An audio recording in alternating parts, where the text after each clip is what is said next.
पाकिस्तान को इस बार याद दिला देगा कि जब भी ऐसा गलती करोगे उनको मारा जाएगा, ऐसा मारा जाएगा। अब तो पॉलिसी ही बदल गया कि आप एक खबर आ रही है कि आईएमएफ ने उसको फंड जारी किया है। फंड जारी करना अलग बात होती है और हथियारों की खरीद अलग बात होती है। इतनी जल्दी हथियार नहीं मिल पाएंगे, इसलिए वो लोग नहीं पाएगा। पाकिस्तान जैसे छोटे राज्य को तो हम चुटकी में मसा सकते हैं। आतंकवाद को मिटाने के लिए पाकिस्तान हमारा दुश्मन इसलिए बना है क्योंकि वो आतंकवाद का अड्डा है, आतंकवाद को पालता पोसता है। जैसे मिसाइल इंटरसेप्ट होती है वैसे परमाणु बम भी अब टेक्नोलॉजी से इंटरसेप्ट हो जाते हैं। यह कहना है कि ये बहुत हमारे पास है तो हम छोड़ देंगे, ये असंभव। इस वक्त कुछ लोग हमारे साथ मौजूद हैं, चलिए उनसे जानते हैं कि भारत में जो चल रहा है इस वक्त भारत पाकिस्तान का जो युद्ध की कगार में पहुंच चुका है, उसके जो सिचुएशन चल रहा है उसको लेकर के आखिर लोग क्या सोचते हैं। जी, जैसे कि भारत में अभी जो हालात चल रहे हैं, भारत ने सिंदूर ऑपरेशन किया, उसकी जगह जो आतंकी हमला हुआ था भारत पे उसका बदला लिया गया। इसके एवज में पाकिस्तान ने भी करारी जवाब दे रहा है। इससे कहते वो सही नहीं है क्योंकि हमने आतंक से हमला किया था, बट उन्होंने हमारे देश पे हमला किया है। इसलिए आप क्या कहते हैं? इंडिया अभी और मारेगा, अभी देख रहा है ना धीरे धीरे। पाकिस्तान को इस बार याद दिला देगा कि जब भी ऐसा गलती करोगे उनको मारा जाएगा, ऐसा मारा जाएगा। अब तो पॉलिसी ही बदल गया कि आप टेररिस्ट अटैक करोगे तो हम उसको युद्ध की घोषणा मान लेंगे और हम बिना पूछे चढ़ बैठे। और ये बहुत अच्छा आपने कहा कि अभी हाल ही में सरकार ने ये कहा है कि अगर आप आतंकी हमला भी करते हैं तो हम उसको युद्ध समझेंगे। और इसके तहत हमारे सरकार ने पूरी जनता पूरी आर्मी को ये छूट दे रखी कि वो जैसा चाहे वैसा हमला करे, वैसे कार्रवाई करे। इसे आप कैसे देखते हैं? क्या सरकार की बहुत मजबूत रणनीति है, क्या उसमें और भी मेहनत करने की जरूरत है, सरकार को और बदलाव लाने की जरूरत है? बिल्कुल मजबूत रणनीति है सरकार का। लड़ना तो भाई जनता को ही है ना। ये पुलिस कुछ नहीं देगी तो किसे लड़ेगी? आप फटे लड़ाई नहीं ना होगा। एक गोली चलाओ, हमसे पूछो। पुलिस कुछ दे दी है, सेना अपना लड़ रही है, बड़े अच्छे से लड़ रही है। ऑपरेशन सिंदूर जो सरकार के द्वारा किया गया, उससे आप कितने संतुष्ट हैं? उसको आप कैसे देखते हैं? एकदम बढ़िया संतुष्ट है। काम बहुत पहले होना चाहिए था, लेकिन शायद देर भी आए तो दुरुस्त आए। हालांकि पाकिस्तान का ये भी कहना है कि जो भारत सरकार है उसने उस पर हमला किया, बल्कि वो आतंकवाद के खिलाफ है। इसके बावजूद सरकार ने उस पर हमला किया है, इसलिए आप क्या कहते हैं? अरे उसको क्या झूठा मकार आदमी के बारे में क्या उठाया? तो आतंकवादी को सलामी दे रहा है उसका जनरल अकरम। उसके बाद यहाँ उठाना ही नहीं चाहिए। आपको इस बात को नहीं उठाना चाहिए। सब बात का कोई वैल्यू विश्व में कहीं नहीं।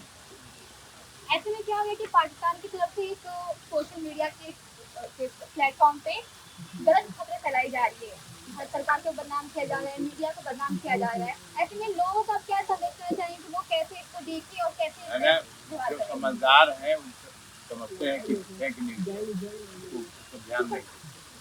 अभी वो ऐसे ही अपने आगे बढ़ाते रहते हैं। उनके पास कोई काम नहीं, कुछ छोड़ते नहीं, वही काम करेंगे। अच्छा, आप ये क्या सोचते हैं कि भी जो हालात चल रहे हैं ऐसे में क्या भारत और पाकिस्तान का युद्ध हो सकता है? चल रहा है युद्ध, तो हो सकता है। अभी कोई कार्रवाई की जा रही है, ऑपरेशन युद्ध नहीं हुआ है, उससे आप क्या कहते हैं? अगर युद्ध होता है तो आप उसको समर्थन करेंगे? भाई पहले लड़ाई तू मैं की होती है ना, उसके बाद गाली गलौज होता है, तब हाथापाई। अब उसके बाद कत्ता चलता है। तो देखा आपने, हमने लोगों से बातचीत की तो उनका यही कहना है कि भारत जो कर रहा है बहुत सही कर रहा है। अपना नाम बताइए।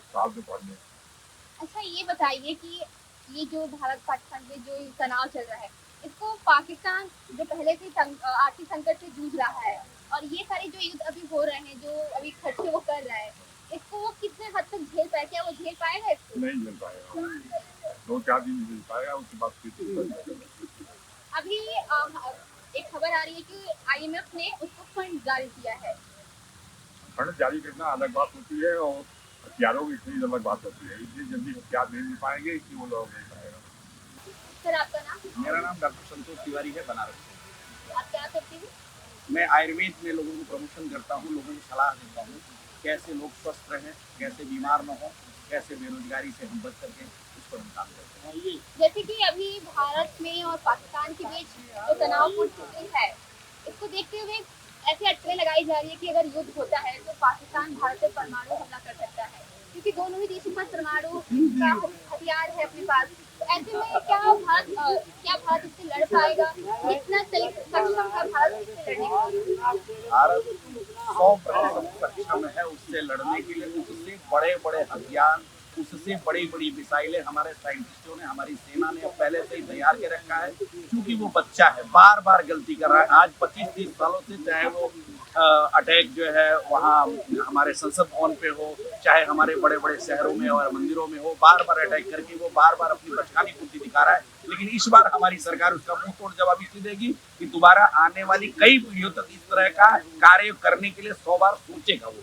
इसलिए ये मुंह तोड़ जवाब बहुत जरूरी था और आज मोदी जी ने बहुत जबरदस्त जो है निर्णय लिया है। और निश्चित रूप से अभी ऑफिशियल हम इसलिए नहीं है कि क्योंकि विश्व का दबाव हमारे ऊपर बन सकता है, लेकिन हम पूर्ण रूप से तैयार है। पाकिस्तान जैसे छोटे राज्य को तो हम चुटकी में मसा सकते हैं। जी, आपने कहा कि हम कहीं ना कहीं इंटरनेशनल लेवल पे चुप्पी बना के रखे हुए कि हम पे कुछ प्रेशर है।